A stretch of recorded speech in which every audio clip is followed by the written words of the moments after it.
नमस्कार. इंद्रधनुष्याच्या या भागात आपलं हार्दिक स्वागत. आज आपल्या भेटीला येत आहेत महाराष्ट्र तत्वज्ञान परिषदेचं जे 40वे संमेलन आहे त्याचे अध्यक्ष, मराठवाड्यातील थोर विचारवंत डॉक्टर नागोराव कुंभार. डॉक्टर नागोराव कुंभार यांचा परिचय सांगायचं म्हटलं तर 10 मिनिटं लागतील, कारण राज्यस्तरीय किमान 25 पारितोषिकं त्यांच्या खात्यात जमा आहेत. ते प्राध्यापक, प्राचार्य, विद्यापीठामध्ये काम केलं आहे, वेगवेगळ्या समित्यावरती ते राहिलेले आहेत आणि जीवनातलं तत्त्वज्ञान मांडणं वेगळं आणि व्यवहार वेगळा असा समज असतो, पण जे मांडणी करतात त्याचं ते आचरण करतात. या संमेलनाच्या अध्यक्षपदावरून त्यांचं पुण्यात भाषण होणार आहे.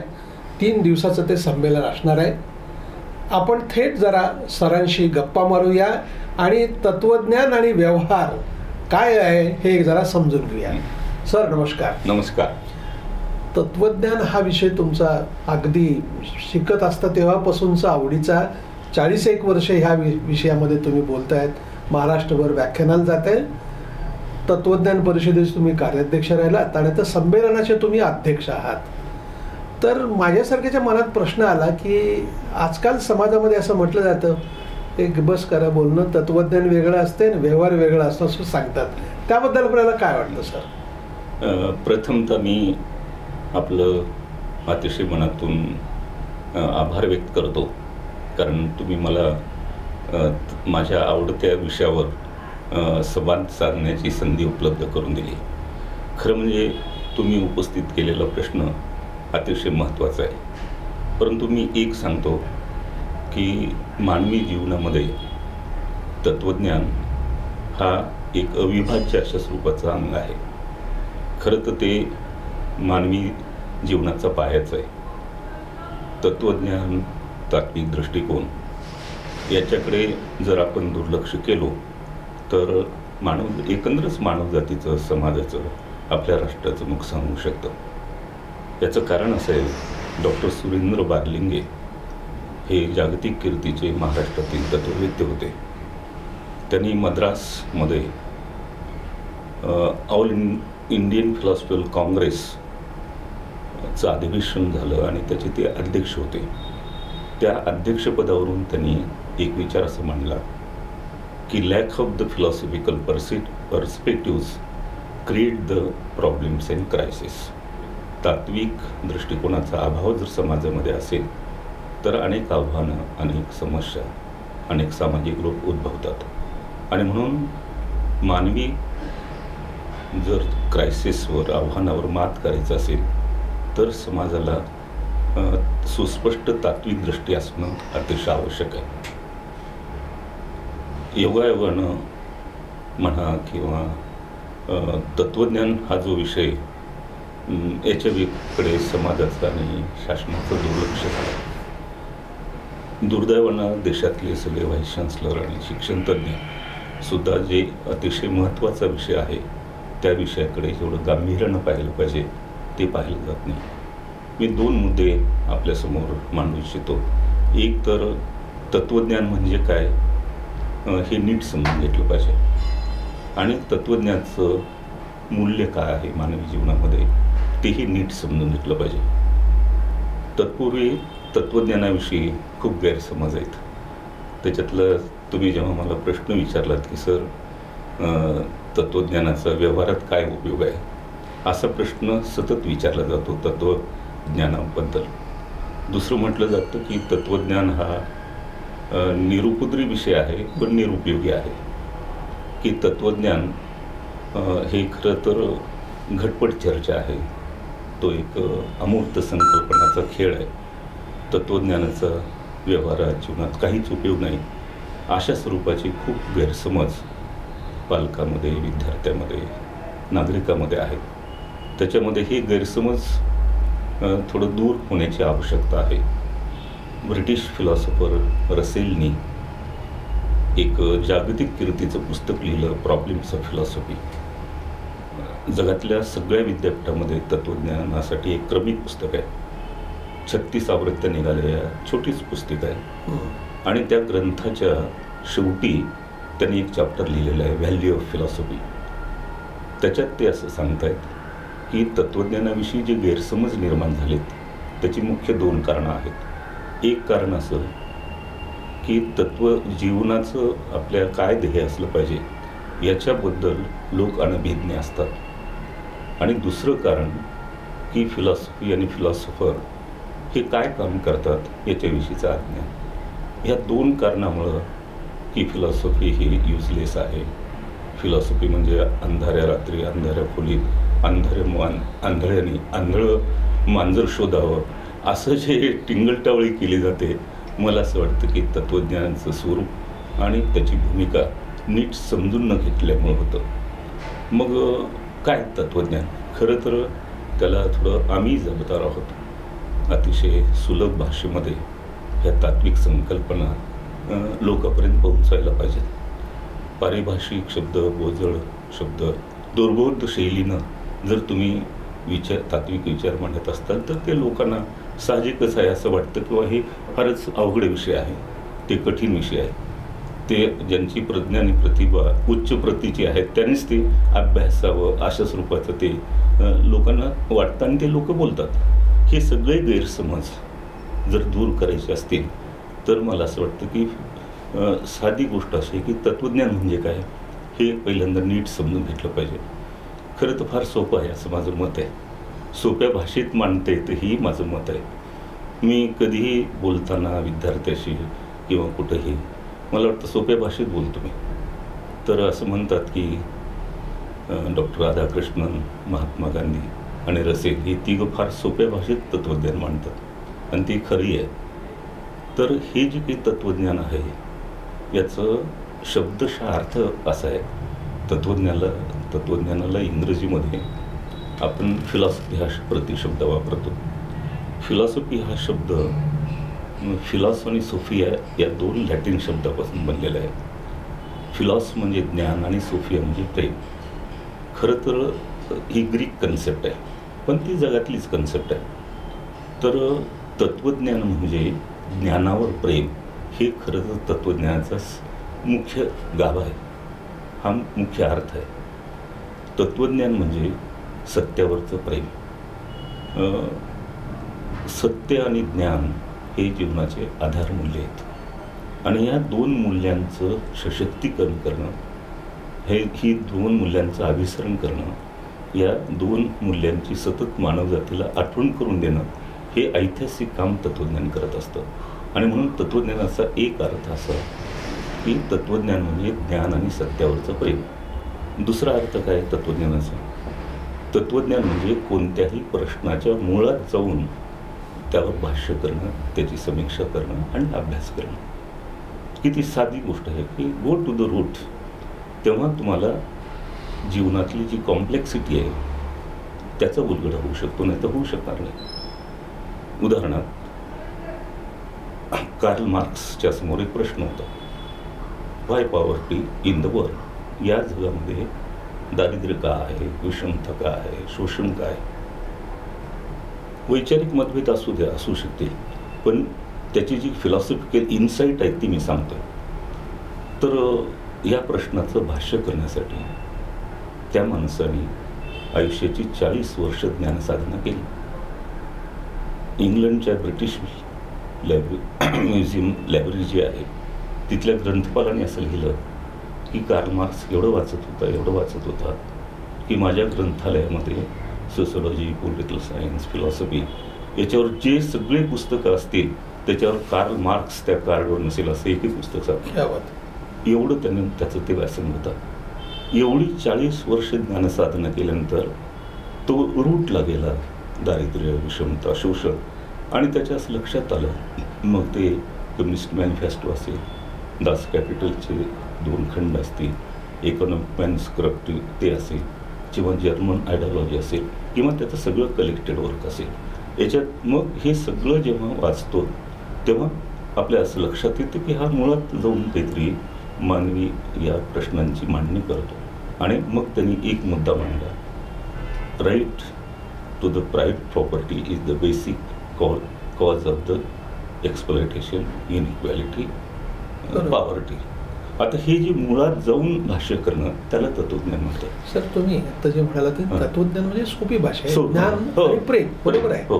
पण हे ज्ञानावरचं प्रेम हे जगभरच कमी व्हायला लागलं असं आपल्याला वाटतं का? आपला अनुभव काय? हो, माझा अनुभव मी ते सांगतो ना.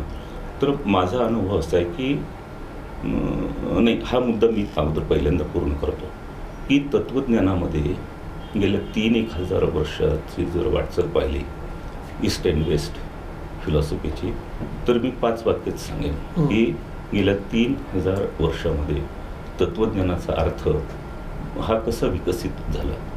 एक काळ असा होता, ग्रीक फिलॉसॉफी, सॉक्रेटिस, प्लेटो, अरिस्टॉटल, सॉक्रेटिसच्या पूर्वतत्व ते अरिस्टॉटलच्या नंतरचे, त्या सगळ्या तत्वज्ञानामध्ये एकच मुद्दा होता की या विश्वातलं अंतिम सत्य काय आहे, त्याचा शोध घेणं.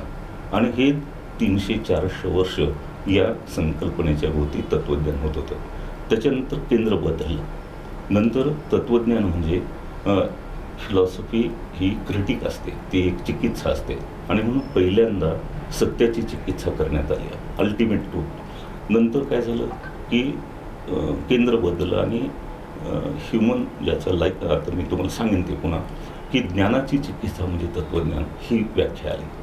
की ज्ञान म्हणजे काय, ज्ञानाचा अर्थ काय, ज्ञानाची साधनं कोणती, प्रमाण अप्रमाण ज्ञान याची निकष कोणते, त्याच्या थिअरीज कोणते, म्हणजे एपिस्टिमॉलॉजिकल हे सगळे प्रश्न याची चर्चा खूप वर्ष होती. उदाहरणार्थ लॉग बर्कली ह्यूम हे इम्प्लिसिस्ट होते. ते म्हणाले की ज्ञानाचा उगम अनुभवातून होतो, खऱ्या ज्ञानाचा निकष अनुभव आहे आणि ज्ञानाचा निकष अंतसुद्धा याच्यावर. रॅशनलिस्ट याच्या उलट डेकार्ट, स्पिनोझा, लाइबनिस हे म्हणत होते नाही, एक्सपिरियन्सपेक्षा रिझनमधून ते होतं. पण या दोघांचा समन्वय कांट नावाच्या एका तत्वज्ञानी केला. म्हणजे एपिस्टिमॉलॉजिकल सगळे प्रश्न होते. नंतरचा कालखंड काय झाला की ह्युमन सायन्सेस आणि ह्युमन एक्सपिरियन्स याचं जे काही एक प्रिसपोजिशन्स असतात त्याची चिकित्सा म्हणजे तत्वज्ञान. नंतरचा कालखंड काय झाला, तत्वज्ञान म्हणजे भाषेची चिकित्सा. खूप मोठी ट्रॅडिशन आहे, आता वेळ नाही आपल्याला. पण शेवटी एक आज 20व्या शतकामध्ये जगामध्ये एक मुद्दा असा मानला जातो की फिलॉसॉफी मीन्स अनालिसिस. तत्वज्ञान म्हणजे विश्लेषण. मी ह्या ज्या व्याख्या सांगितल्या, तत्वज्ञान म्हणजे ज्ञानावरचं प्रेम, सत्यावरचं प्रेम, तत्वज्ञान म्हणजे एखाद्या प्रश्नाच्या मुळामध्ये जाऊन अभ्यास करणं, तत्वज्ञान म्हणजे अंतिम सत्याची चिकित्सा, तत्वज्ञान म्हणजे ज्ञानाची चिकित्सा, तत्वज्ञान म्हणजे भाषेची चिकित्सा, तत्वज्ञान म्हणजे गृहीत तत्वांची चिकित्सा, आणि आता मी सांगतोय की इट इज ए अनालिसिस. किती महत्त्वाची गोष्ट आहे. जर तुम्ही त्या संकल्पनेचं व्यवस्थित विश्लेषण केलं तर मानवाचे खूप प्रश्न सुटण्यासाठी ते तात्विक विश्लेषण मदत करू शकतं.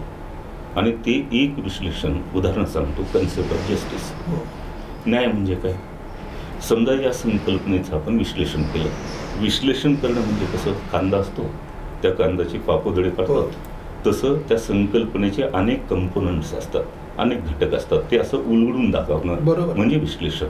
एक संकल्पना दुसऱ्या संकल्पनेशी संबंध जोडून दाखवणं आणि त्या संकल्पनेमध्ये अभिप्रेत असलेले सगळे घटक उलगडून दाखवणं याला विश्लेषण, अनालिसिस प्रोसेस म्हणतात. ही जर नीट झाली, आता उदाहरण सांगतो, रिपब्लिक नावाचं एक पुस्तक लिहिलं गेलं. न्याय म्हणजे काय याच्यावरच ते पुस्तक आहे. 2500 वर्षापूर्वी अंथेन्समध्ये त्या प्लेटोने लिहिलं. त्याच्यानंतर 1960मध्ये थिअरी ऑफ जस्टिस हे ऑक्सफर्डमध्ये पुस्तक लिहिलं. ते फार महत्त्वाचं गाजलं आणि आता अमर्त्य सेन सोशल जस्टिसवर लिहितात. तर ही सगळी जी काही वाटचाल आहे त्याच्यातलं साधी गोष्ट अशी आहे की न्याय म्हणजे काय, ज्याचं जे देणं लागतं ते त्याला देणं म्हणजे न्याय. It is very simple. अगदी इथल्या कलेक्टरचं, इथल्या SP-चं काय देणं लागतं, लॉ ऑर्डर मेंटेन करणं. बरोबर. कलेक्टरचं काय देणं लागतं की जिल्ह्याचं डेव्हलप करणं. आमदार खासदारांचं काय देणं लागतं, तसं शिक्षक, प्राध्यापक माझं काय देणं लागतं, माझी विद्यार्थी घडवणं. हे सगळे जर ज्यांचं जे देणं लागतं ते त्यांना जर द्यायला लागले तर मला वाटतं बरेचसे प्रश्न सुटू शकतील ना. हे आयडियालिझम नाही, दिस इज द प्रॅक्टिकल. आता उदाहरणार्थ चांगल्याच चांगली वागणूक देणं म्हणजे न्याय, दुसरा घटक. वाईटास वाईट वागणूक दे म्हणजे न्याय. आता हे सगळं जे अनालिसिस आहे, न्याय हे प्रमाणबद्ध असला पाहिजे, न्याय हा वेळेत दिला पाहिजे, डिलेड जस्टिस इज इनजस्टिस, आता हे सगळे कंपोनंट्स याचं विश्लेषण फिलॉसॉफी करते.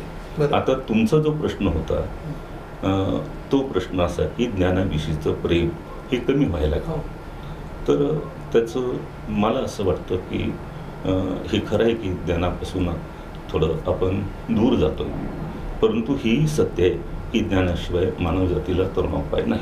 बरोबर. आणि म्हणून ज्ञानाकडे दृष्टी वळवणं की ज्ञान हे किती महत्त्वाचं आहे हे समाजाला समजून सांगण्याची आज गरज आहे. गौतम बुद्धांनी एका ठिकाणी असं म्हटलं की ज्ञानासारखं पवित्र बाब आयुष्यामध्ये दुसरी कोणतीच नाही. बेकन असं म्हणाला की नॉलेज इज पॉवर, आणि डॉक्टर बाबासाहेब आंबेडकर असं म्हणाले की ज्ञान ही शक्ती आहे. मला वाटतं शाहू महाराजांनी सांगितलं की ज्ञान ही शक्ती आहे. तर ही ज्ञानाशिवाय समाज, संस्कृती, मानवी जीवन हे पुढे जाणार नाही. तुम्ही तर फार छान मुद्दे सांगितले सर. माझ्या मनात पुन्हा एक प्रश्न असा आला, संपूर्ण जगाचं जे काही तर राडगाडगं चालतं आहे मानवाचं खास करून, ते तुम्ही म्हटल्यासारखं प्रत्येक देशाला एक तत्वज्ञान आहे. देशाचं, माणसांचं, आपलं जगणं प्रत्येकाने खरं म्हणजे काहीतरी तुमचे तत्व तुम्ही पाळा, बरोबर. पण हे कुटुंब व्यवस्थेमध्ये पूर्वी जी एक सिस्टीम होती, काही आपल्या कुटुंबाची तत्व आहेत, आपल्या घराण्याची परंपरा आहेत, ह्या गोष्टी सांगितल्या जायच्या, ते आता हळूहळू पातळ व्हायलंय का, आणि त्याच्यामुळे मग काय परिणाम होत आहेत, आणि पुन्हा बॅक टू हे जर रुजवायचं असेल तर काय करावं? याच्यातले दोन मुद्दे. एक मुद्दा मला मुद्दा सांगायचा आहे की हे जे काही तत्वज्ञान आहे तुम्ही जो म्हणताय ना, ते अतिशय महत्त्वाचा प्रश्न आहे आणि त्याच्याकडे गांभीर्यानं पाहण्याची आवश्यकता आहे. एक मुद्दा मला असं सांगायचं होतं की तत्वज्ञानाचं कामच ते आहे खरं म्हणजे मूल्याविषयीचं मानवजातीला भान करून देणं, आणि त्याच्यासाठी तर ही सगळी धडपड चालू असते. मूल्य म्हणजे काय की मूल्य हे मानवी जीवनाचा थोडं तात्विक होत असेल, परंतु आता तत्वज्ञानच आहे. बरोबर. हो. मूल्य म्हणजे व्यक्ती, समाज जीवनाचा तो कणा असतो. बरोबर. जो समाज मूल्याधिष्ठित असतो तो खऱ्या अर्थानं मॉरल सोसायटी असते. तो समाज हा चांगला समाज, नैतिक समाज ज्याला म्हणतो ना, त्याचं एक मानदंड, एक लक्षण असतं म्हणजे मूल्य त्या समाजात आहेत की नाही. एखादा समाज नैतिक आहे, एखादा समाज चांगला आहे की याचं मूल्यमापन करायचं असेल तर तिथल्या समाजामध्ये मूल्याविषयी किती आस्था आणि आदर आहे, मूल्य किती कृतीमध्ये व्यवहारात परिवर्तित होतात त्याच्यावरून मूल्यमापन करायला पाहिजे. की तुम्ही किती रस्ते बांधले, किती उद्योग चालू केले, किती एअरपोर्ट आहेत, हे विकासाचं एक भाग झाला. बरोबर. परंतु जो रिअल प्रोग्रेस, रिअल डेव्हलपमेंट आपण ज्याला म्हणतो ते मूल्याधिष्ठित, त्याला मूल्याचं अधिष्ठान असेल तर ते खरं प्रोग्रेस, खरी मूल्य. हा एक मुद्दा. आता दुसरा मुद्दा असा की मग एक मुद्दा मी संपवतो आणि तुमच्या प्रश्नाचं उत्तर देतो. मी पहिल्यांदा म्हटलं की ज्ञान ही जीवनातलं सर्वात महत्त्वाची बाब आहे आणि त्याच्यामध्ये कोणी नाकारता कामा नये. तुम्हाला माहीत आहे की आगरकर, गोपाळ गणेश आगरकर एकदा एका लेखात एक भाषण केलं आणि ते लेख आलं. ते म्हणाले की आयुष्यभर सुशिक्षितांनी ज्ञान संपादन केलं पाहिजे. पदवी मिळाली, MA झाले किंवा PhD मिळाली म्हणजे ज्ञान मिळवण्याची थांबवता कामा नये.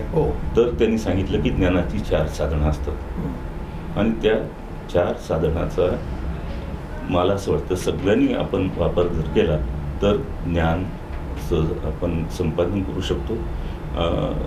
आणि त्याच्यातलं पहिलं त्यांनी सांगितलं निरीक्षण हे एक ज्ञान साधन आहे. अवतीभोवती ज्या घटना घडतात त्याचं निरीक्षण करा, ज्ञान खूप मिळतं. दुसरं त्यांनी सांगितलं की ज्या त्या विषयातली जी तज्ज्ञ अनुभवी व्यक्ती आहेत त्यांच्याशी संवाद साधा, खूप ज्ञान मिळतं. तिसरं सांगितलं वाचन करा, खूप ज्ञान मिळतं. आणि शेवटी सर्वात महत्त्वाचं सांगितलं तुम्ही जे पाहता, तुम्ही जे ऐकता, तुम्ही जे वाचता त्याच्यावर स्वतंत्र रिफ्लेक्शन, चिंतन करा. ही ज्ञानाची 4 साधनं आहेत. या 4ही ज्ञानाच्या साधनाकडे आपलं दुर्लक्ष होते आणि ते या 4 ज्ञानाचं साधनाकडे मला वाटतं विशेषतः तरुण पिढीचं लक्ष वेधणं अतिशय आवश्यक आहे. आपण जर संवाद केला कुटुंबात, शाळेत, महाविद्यालयात, विद्यापीठात, तर ही तरुण पिढी, माझा विश्वास आहे तरुण पिढीवर, मी तर प्राचार्य होतो, विद्यापीठात डीन होतो, माझा संवाद आहे विद्यार्थी, मुलं चांगली आहेत, आपण कमी पडतोय त्यांना संस्कार करण्यात. आणि ही ज्ञानाच्या संदर्भात ही साधनं त्यांना जर नीट वापरायला सांगितलं तर होऊ शकतं. हा एक मुद्दा. मी असं म्हणत होतो की तत्त्वज्ञान, मी सूत्रपणे सांगतो 4-5 वाक्यातच, तत्त्वज्ञानाचं काय महत्त्व आहे. त्याच्यातलं एक सर्वात महत्त्वाचं त्याचं कारण असं आहे, वाय फिलॉसॉफी इज इम्पॉर्टंट, की फिलॉसॉफीमुळं व्यक्ती आणि समाज हा संवेदनशील होऊ शकतो, तो सुसंस्कृत होऊ शकतो, तो विवेकशील होऊ शकतो. हे फक्त आपण शब्द उच्चारतो, परंतु त्याच्यासाठी आपण काहीच काम करत नाही. आता उदाहरणार्थ विवेकशील समाज जर असेल, विवेकशील जर माणूस असेल तर खूप प्रश्न सुटू शकतील. बरोबर. पण ही विवेकशीलता डिके होतोय आज, त्याच्याकडे कोणाचं लक्ष नाही. डॉक्टर राधाकृष्णननी एका ठिकाणी असं म्हटलं, what is good and what is bad, what is moral, what is immoral, what is right, what is wrong, याच्यामध्ये फरक करण्याची मानसिक शक्ती म्हणजे विवेक. दुसरं एक पैलू झालं. विवेकाचा दुसरा पैलू असा आहे, जे मॉरल आहे, जे गुड आहे, जे राईट आहे, त्याचा सपोर्ट करणं. म्हणजे इमॉरल आहे, जे बॅड आहे, त्याचा विरोध करणं, म्हणजे ही जी शक्ती लागते त्याला विवेक म्हणतात. आता ही जर कन्सेप्ट नीट समजून सांगितली तर मुलं नाही दारू पिणार, मुलं नाही सिगारेट फोडणार, मुलं मुलींची छेड नाही करणार. अरे बाळा, हे चुकीचं आहे, हे वाईट आहे, हे अनैतिक आहे. हा संवाद थांबला आहे आणि हा संवाद जर झाला, मला असं वाटतं की त्याचा उपयोग होऊ शकेल. तुम्ही जे म्हणालात की एकतर निरक्षर विवेक म्हटलं जातं, तो समाजातला संपत चाललाय. समाजामध्ये दाखवायचा चेहरा वेगळा आणि वागण्याचा चेहरा वेगळा, 100%. या पद्धतीमुळं मग आत्ता तुम्ही सांगता तत्वज्ञान परिषद आपली होती आहे, पण हे जे काही प्रयत्न होत आहेत आपल्या बाजूने, समाजासमोरच्या समस्या प्रचंड आहे, अकराळ विकराळ खूप धारण केलंय. आणि हे जे तोकडेपण आहे किंवा भविष्याच्या काळात हे तोकडेपण भरून येण्यासाठी नेमकं काय करायला पाहिजे. तुम्ही जे म्हणालात ना की एकच समाजामध्ये आपण जर चांगल्या गोष्टी सांगितल्या तर चांगलं हे होऊ शकतं, ती व्यवस्था कशी उभी करायला पाहिजे असं आपल्याला वाटतं. नाही, असंच प्रयत्न करायला पाहिजे. आता थोडा वेळ लागेल तुम्हाला सांगायला, परंतु असंच प्रयत्न करायला पाहिजे. एक तर मूल्यांच्या अंगानं समाज थांबलेला आहे, तो सुरू करायला पाहिजे. बरोबर. उदाहरणार्थ एक उदाहरण सांगतो. सॉक्रेटिस नावाचा हा ग्रीक तत्ववेत्ता आहे. तुम्हाला माहिती आहे, त्याची पत्नी आपल्या तुकाराम महाराजासारखी खास्ट होती. होय. आणि त्यानं जगात, भारतातल्या नव्हे, जगातल्या सगळ्या विचारवंताचा तो आदर्श असला पाहिजे. याचं काय कारण आहे, तर सॉक्रेटिस आयुष्यभर काय जर केलं असेल तर तो लोकांशी संवाद करत होता. लोकांना असं सांगायचं, चांगलं म्हणजे काय, नैतिक म्हणजे काय, असं लोकांना सांगायचं. न्याय म्हणजे काय, सद्गुण म्हणजे काय, असं सगळं सांगायचं. आणि एक दिवस घटना अशी घडली, हे सगळं लोकशिक्षण, समाज प्रबोधन करून आले सॉक्रेटिस, आणि त्याची पत्नी असं बाहेर जात होती. तेव्हा नाल्यावर घरातलं सगळं सांडपाणी स्त्रिया डोक्यावर घेऊन बाहेर टाकायच्या. आणि मिसेस सॉक्रेटिस आणि सॉक्रेटिसची भेट झाली. मग ती चिडली. हे बघितलं, हे सकाळी गेलं आणि भाषण करून आले आणि इथं घरात काही नाही खायला, आणि निघाले भाषण करून. तिला जेवढ्या शिव्या पाठ होत्या ते सगळ्या शिव्या झाडल्या, तरी सॉक्रेटिस काही बोले ना. ती म्हणजे काय मनुष्य आहे, मी एवढ्या शिव्या देते तर काही प्रतिक्रिया देत नाही. ती वैतागून ते सांडपाणी त्याच्या डोक्यावर टाकलं. सॉक्रेटिस म्हणाले, आकाशामध्ये वीज कडाल्यावर पाणी पडते, याच्यात विशेष काय. म्हणजे लोक शिक्षण, समाज प्रबोधन एवढ्या चिकाटीनं करावं लागतं तर त्याला यश मिळतं. हे त्याचं शक्तिस्थान होतं सॉक्रेटिसचं. दुसरं शक्तिस्थान काय की त्यांनी भूमिका घेतली. म्हणजे इथले जे आपण भूमिका घेत नाही, बरोबर, या विचारवंतांनी, साहित्यिकांनी, कलावंतांनी, फिलॉसॉफर्सनी ही भूमिका घेतली. त्यांनी भूमिका घेतली, मी प्राण देईन पण सत्य मी सोडणार नाही, वा. सत्याची बाजू घेईन. असं म्हणतात. युथ करप्ट नावाचं एक चार्ज त्याच्यावर ठेवला सॉक्रेटिसवर आणि त्याला विष देऊन मारण्यात आलं. बरोबर. त्या कारागृहामध्ये सगळे शिष्य प्लेटही होतं तिथं.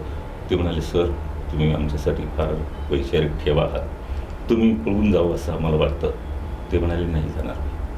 मी आतापर्यंत त्यांना सांगितलं obey the Lord, obey the law. आता जर मला लॉप्रमाणे झालेल्या शिक्षा मी डिसओबे केलं तर हिस्ट्रीमध्ये माझी प्रतिमा ती नीट राहणार नाही. त्या मूल्यासाठी त्यांनी स्वतःचं बलिदान दिलं. मला वाटतं हे आदर्श आहे की तुम्ही खरं बोललं पाहिजे ना. पण ही जी तुम्ही म्हणता ना डुबंगलेपण, दांभिकता, याच्यानं काय तात्पुरतं तुम्हाला गेन मिळेल, पण लॉंग टर्ममध्ये समाज, संस्कृती, मानवता याला डॅमेजिंग आहे. बरोबर. तुम्ही किती चाणक्य म्हणा, ते चाणक्य काही उपयोगाचं नाही. की तुम्ही कोणती मूल्य घेऊन उभा राहून काम करता ते महत्त्वाचं आहे. आणि मला असं वाटतं फिलॉसॉफर हे नेहमीच शाश्वत मूल्यांचे बाजूनं उभा असतात. त्याच्या अभिसरणासाठी, निर्मितीसाठी ते प्रयत्न करतात. खरं तर सगळं ऐश्वर्याला लाथ मारून ही सगळी माणसं चिंतन करतात. म्हणजे अनेकदा असं म्हटलं जातं, तुम्ही जे चिंतन करता आणि जीवनाचं जे प्रत्यक्ष वास्तव आहे असं नसतं. तो जो द्रष्टा असतो की ते त्या वास्तवाच्या संदर्भातच त्याची मांडणी करत असतो. आणि म्हणून हा जो तुमचा जो मुद्दा होता तो अतिशय बरोबर आहे की आता काय करता येईल. मला असं वाटतं की छोट्या छोट्या पुस्तिका काढणं, व्याख्यानमाला सुरू करणं, वैचारिक थांबलेला संवाद चालू करणं आणि शाळा, महाविद्यालय आणि वेगवेगळ्या. आणि काय झालं की समाजाचं जी लिडरशिप आहे ती त्यांची अंडरस्टँडिंगच नाही. बरोबर. त्यांना विचार, ज्ञान याच्याविषयी असता नाही. म्हणजे ही फार वाईट परिस्थिती होणार आहे. खरं आहे की सगळ्यात शेवटचं जर कोणतं मंत्रिमंडळाची चॉईस असेल ते एज्युकेशन.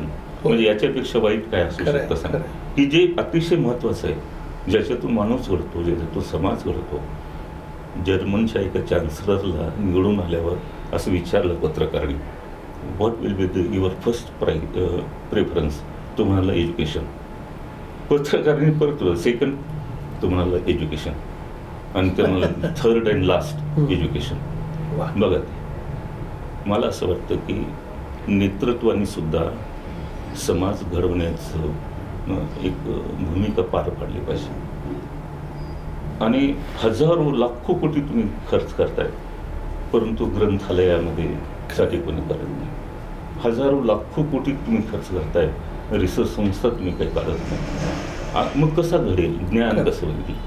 हां, तर मी थोडं इकडे तिकडे गेलो, परंतु एक मुद्दा महत्त्वाचा आहे की तत्त्वज्ञानामुळं मानवी जीवन आणि अस्तित्व परिपूर्ण आणि अर्थपूर्ण होतं. एक तत्त्वज्ञानामुळं खरं सांगतो चांगला माणूस घडवण्याचं काम तत्त्वज्ञानातूनच होऊ शकतो. बरोबर. आज काय झालं की चांगला माणूस त्याचा अभाव, त्याच्यामुळे सगळे कौटुंबिक संघर्ष, त्याच्यामुळे सगळे सामाजिक संघर्ष, त्याच्यामुळे सगळे पॉलिटिकल.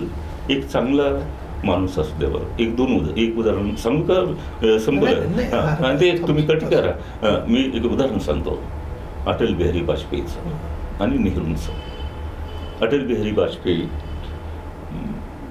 सकाळी पार्लमेंटमध्ये कडाडून टीका केली नेहरूवर, प्रचंड, जे तुम्हाला माहीत आहे. आणि संध्याकाळी एका राष्ट्रपतीला भोजच्या वेळेस अटलजीला पंतप्रधानांनी बोलवलं जवळ आणि त्या राष्ट्राध्यक्षाला म्हणाले, he is my young MP आणि काल माझ्यावर खूप टीका केली, पण मी तुम्हाला सांगतो उद्याचा देशाचा हा पंतप्रधान आहे. काय ही उंची आहे. खरं आहे.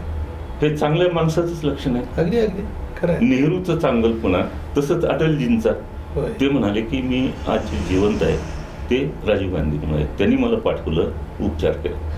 म्हणजे ते दोघेही चांगले किंवा एवढे चांगले नेते जर झाले, समजा चांगले पत्रकार, चांगले संपादक, तर मला वाटतं थोड्या अडचणी आहेत नाही असं नाही, पण आपण असं गृहीत धरू. समजा चांगला प्राचार्य, चांगला कुलगुरू, चांगला प्राध्यापक, चांगला शिक्षक, चांगला मुलगा, चांगली पती पत्नी, तर खूप प्रश्न सुटू शकतील. खरं आहे. परंतु आज काय झालं, आणि तत्वज्ञानाचं हे काम आहे हे एक चांगला माणूस घडवणं, म्हणून तत्वज्ञान महत्त्वाचं आहे. तत्वज्ञानाचं अजून एक काम आहे की तुमचं विचार आणि मन हे विशाल करणं.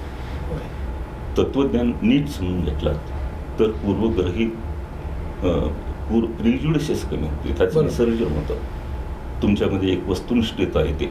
आणि म्हणून खूप मी लिस्ट सांगू शकेन की तत्वज्ञान हे आवश्यक आहे. पण एकंदरच मी असं सांगेन की मानवी जीवनामध्ये ऑक्सिजनचं जसं महत्त्व आहे ते नसताना गुदमरतो, असलं तर मूल्य नसतं, तसं तत्वज्ञानाचं आहे की तत्वज्ञानाचा अभाव असेल तर मग आता उद्धवने असं बरोबर. आज परभणीची घटना असेल किंवा विशेषतः याची बीडची घटना अस्वस्थ करणार आहे. काय चाललंय की ही जो कुणमार आहे याचं कारण lack of philosophical perspective in politics, in administration and in social life. Sir, आपण वेळ दिलात, मनापासून आभार, धन्यवाद. दर्शक हो, आपल्याला हा जर व्हिडिओ आवडला असेल तर तो लाईक करा, फॉरवर्ड करा व सबस्क्राईब करा.